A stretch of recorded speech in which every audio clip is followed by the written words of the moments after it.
Bonjour chers élèves et chers téléspectateurs. Nous allons aujourd'hui nous intéresser sur un cours qui porte sur les migrations des populations. Donc quand on parle des migrations de population, il faut nécessairement parler des formes de migration, les causes de ces migrations et les conséquences de ces migrations. Maintenant, si on veut étudier les formes, les causes et les conséquences d'une telle chose, il faut nécessairement passer par le concept, par l'appropriation du concept. Et comment approprier le concept? C'est la définir. Nous allons tenter de définir la migration. Donc la migration, c'est les déplacements. Les migrations, c'est les déplacements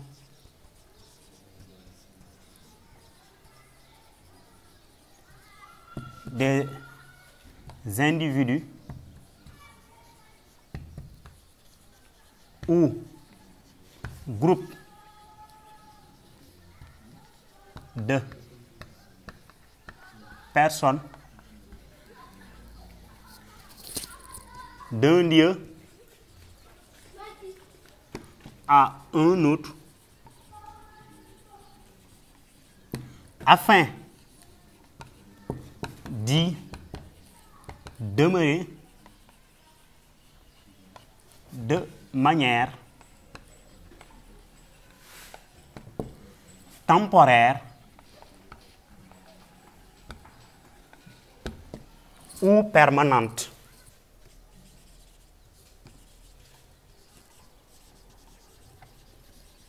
Autrement dit, les individus se déplacent du jour au lendemain. Mais ces déplacements se font de deux manières. Soit de façon temporaire, c'est-à-dire c'est pour un laps de temps, c'est pour quelques saisons, ou de manière permanente, c'est-à-dire on s'installe dans un lieu définitivement. C'est ça la migration. Et si on veut savoir vraiment la liaison de la migration à ce qui se passe aujourd'hui, il faut qu'on remonte vers la préhistoire et l'histoire. C'est-à-dire, les migrations sont intimement liées à la préhistoire et à l'histoire. Donc, la préhistoire, l'homme vivait de chasse et de cueillette. Donc, l'homme n'était pas figé. L'homme n'était pas sur place. L'homme se déplaçait sans cesse. Aussi, pendant l'histoire, ces déplacements ont continué à évoluer d'une autre forme jusqu'à aujourd'hui. C'est pourquoi on dit que les migrations sont intimement liées à la préhistoire et à l'histoire. Parce que l'homme ne restait pas sur place. L'homme n'était pas figé. L'homme vivait de chasse et de cueillette au paléolithique. Et au néolithique, l'homme vivait avec l'agriculture et l'élevage. Ce qui va lui permettre de se sédentariser. Mais cette sédentarisation n'est guère définitive. Pourquoi? Parce que l'homme se procure à un certain avantage. Et si ces avantages ne peuvent plus être saisis dans une contrée bien définie, l'homme décide maintenant d'aller dans une autre cité pour pouvoir en procurer d'autres richesses.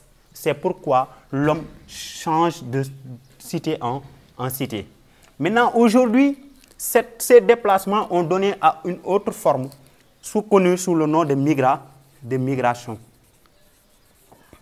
Et les migrations ont deux natures, les migrations internes et les migrations internationales. Les migrations internationales. Aujourd'hui, nous allons nous intéresser aux migrations internes. Et quand on étudie les migrations internes, il faut également qu'on s'approprie le terme migration interne. Et les migrations internes n'est rien d'autre que les déplacements des individus à l'intérieur des États. Autrement dit, à l'intérieur des frontières de l'État. Donc tous ces déplacements se font dans une circonscription bien définie. C'est-à-dire au Sénégal, les déplacements se font à l'intérieur des régions, de Dakar à Louga, de Louga à Thiès. C'est ça qu'on appelle les migrations internes, d'une région à une autre, d'une ville à une autre, à l'intérieur d'un territoire. Et ces migrations-là ont donné naissance à deux formes. Parce que ce n'est pas la même appellation du point de vue des pays sous-développés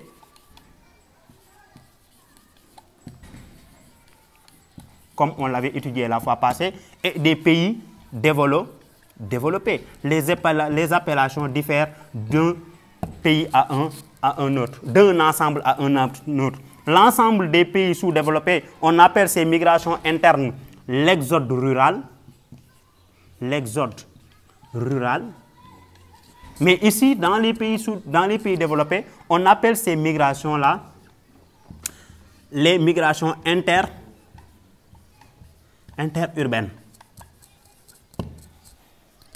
L'exode rural et les migrations interurbaines. Aujourd'hui, nous allons nous intéresser également de l'exode rural. Nous allons parler en premier lieu de l'exode rural.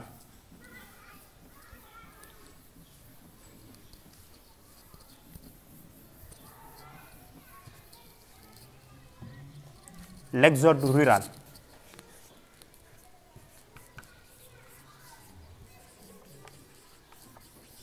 Et la première question qu'on se pose, c'est qu'est-ce que c'est que l'exode rural? L'exode rural, c'est le déplacement des populations de la campagne vers les villes. Et si on voit que c'est de la campagne vers les villes, naturellement, cela s'effectue sur tout le territoire mondial et affecte plus de 30 millions de personnes. 30 millions de personnes.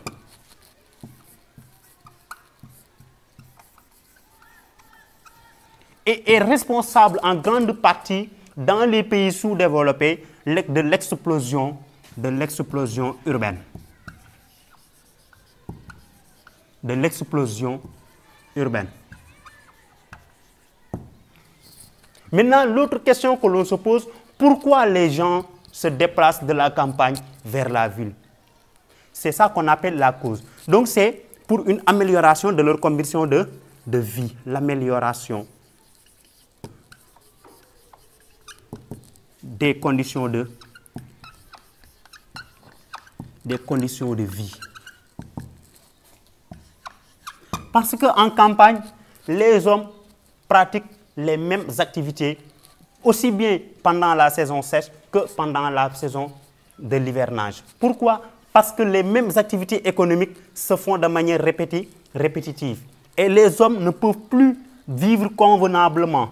De ce fait, ils sont à la recherche de leur amélioration, à la recherche de l'amélioration de leurs conditions de vie. Ils sont maintenant soumis à des déplacements. Et ces déplacements, c'est d'aller vers les villes. Parce qu'ils n'ont aucune qualification. Aucune qualification. Aucune formation.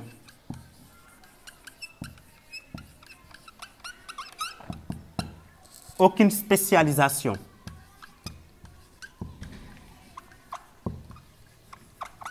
Et ces jeunes qui décident de quitter les campagnes pour aller en ville, forcément va y avoir des conséquences.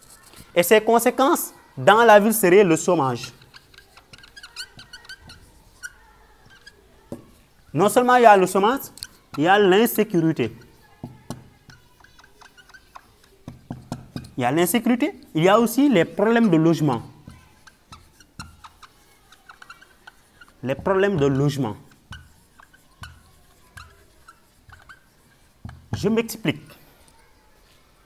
Vous débarquez de la campagne pour atterrir en ville, à la recherche de conditions meilleures, à la recherche du travail. Vous n'êtes ni formé, vous ne disposez ni de qualification, ni de formation, ni de spécialisation. De ce fait, vous ne pouvez pas bénéficier des retombées de la ville.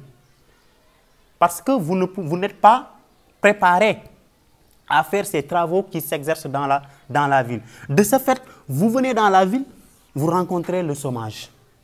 Et quand le chômage persiste, vous allez vous verser dans la délinquance ou bien dans le banditisme.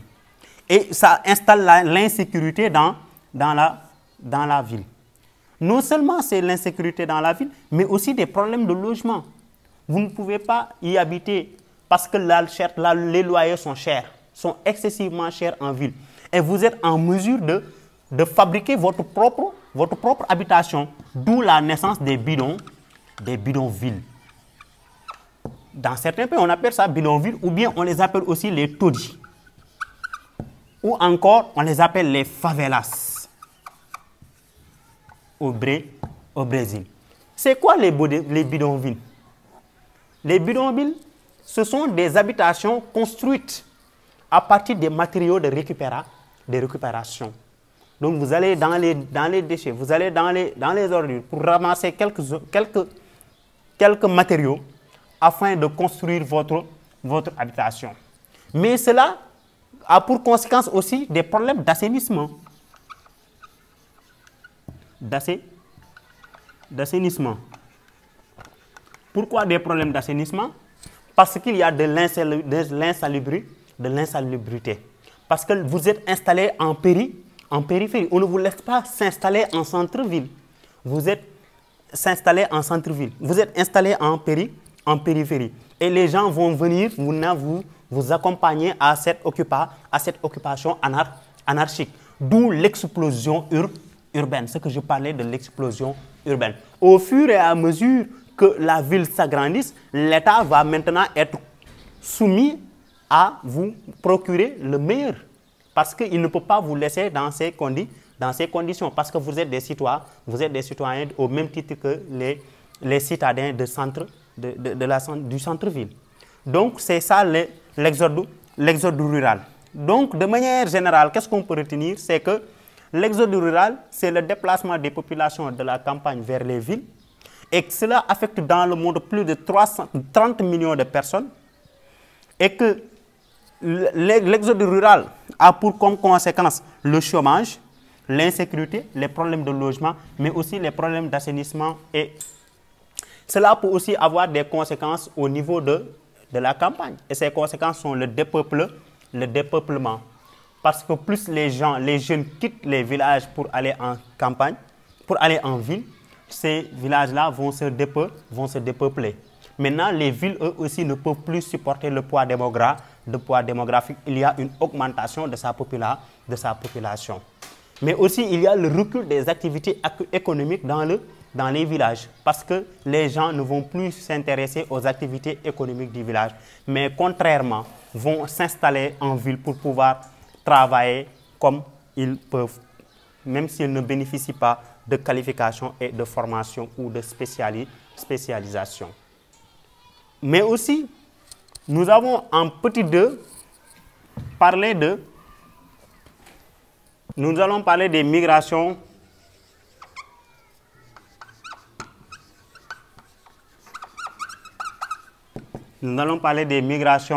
interurbaines.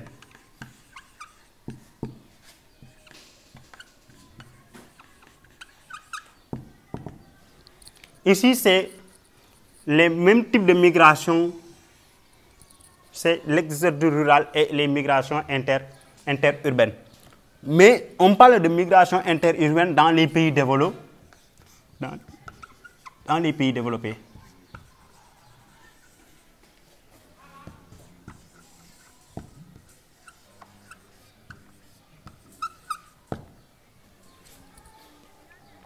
Qu'est-ce qu'on constate? On constate que des millions de personnes, dans les pays développés, que des millions de personnes changent de lieu de résidence. Aux États-Unis, par exemple, les grandes villes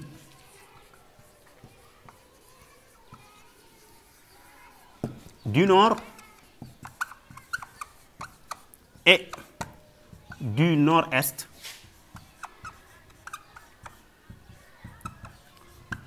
telles que Chicago et New York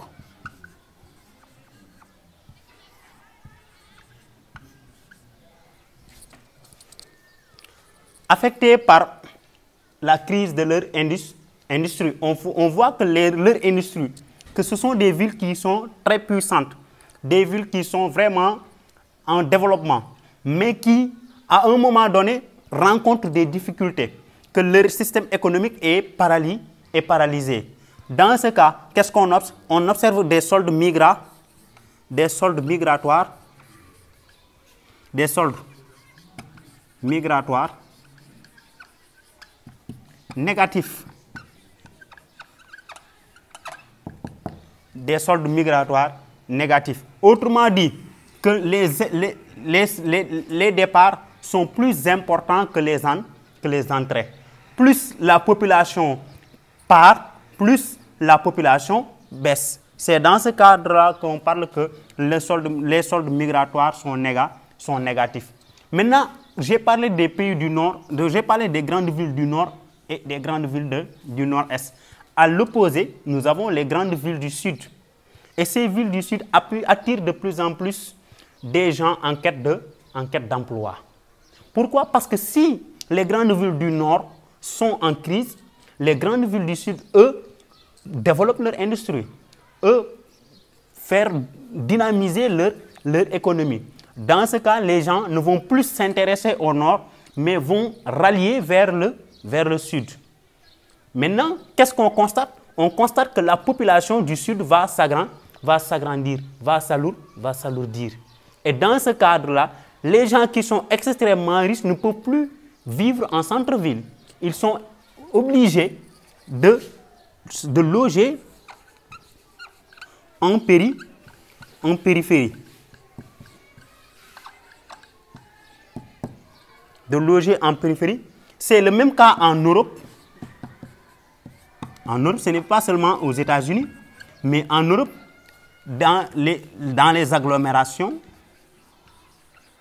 la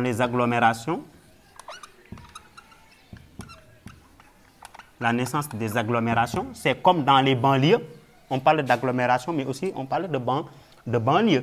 Donc en Europe et aux États-Unis, c'est le même système qui se développe. Parce que les pays du Nord, les grandes villes du Nord ou du Nord-Est vont être en faillite, en récession.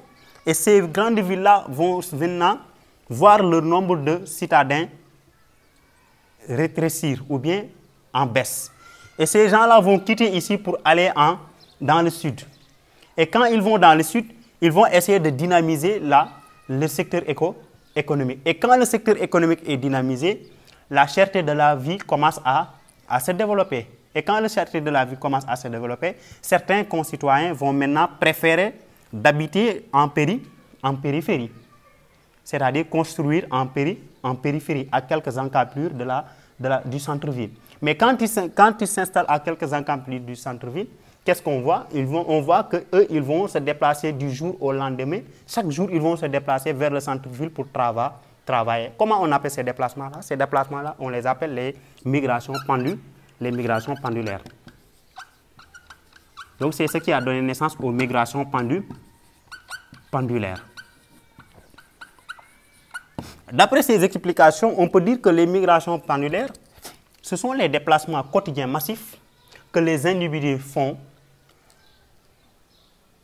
entre le centre-ville et la périphérie. Chaque jour, les individus quittent la périphérie pour aller dans le centre-ville pour travailler ou encore quittent le centre-ville pour venir en périphérie pour se loger. C'est ça qu'on appelle les migrations pendulaires.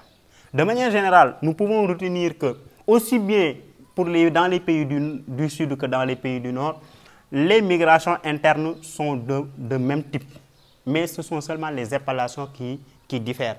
L'exode rural pour les pays du Sud et les migrations interurbaines pour les pays du Nord. C'est ce que nous avons fait aujourd'hui. Et nous allons, dans les prochaines séances, aborder les migrations internationales. Merci.